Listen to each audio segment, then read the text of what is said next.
Good afternoon, class. Mr. Hill here again. Thank you so much for attending. Today, we'll have another lesson, another blended media lesson on history in Southern Oregon. Let's take a look at these pictures, class. Can we see these okay?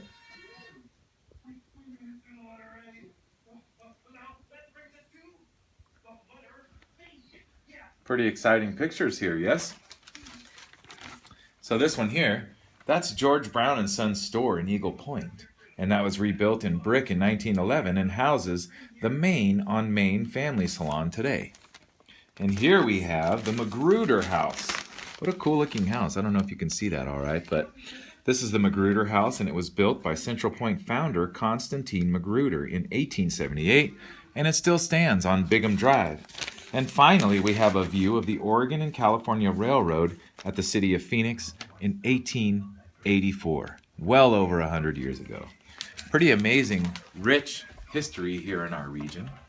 And, of course, that reminds me, now it's time to talk about the start of our neighboring town, Medford.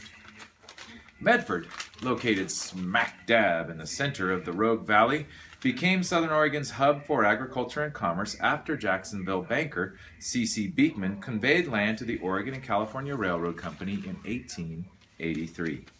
After Medford was incorporated in 1885, one of its first city ordinances addressed the problem of hogs running wild.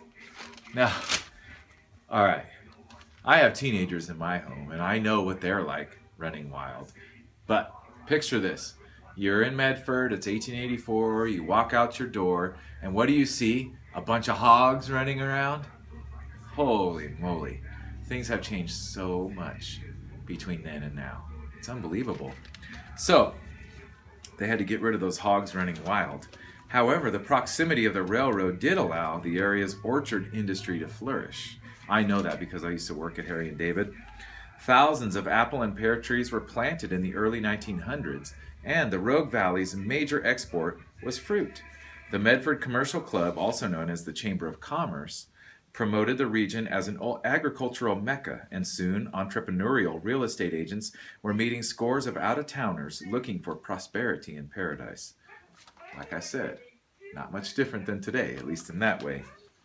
Because newcomers coveted the new horseless buggies for their excursions from their country estates into the city, Medford soon had another claim to fame.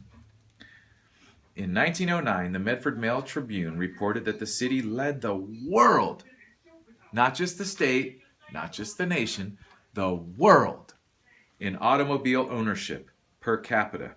It had one automobile for every 30 people. Nationally, there was only one car for every 500 people. What an amazing tidbit. Today, there's 500 cars around this block. Interesting. Well, this has been your Southern Oregon history lesson on the founding of Medford. I'm Mr. Hill signing off. Thank you.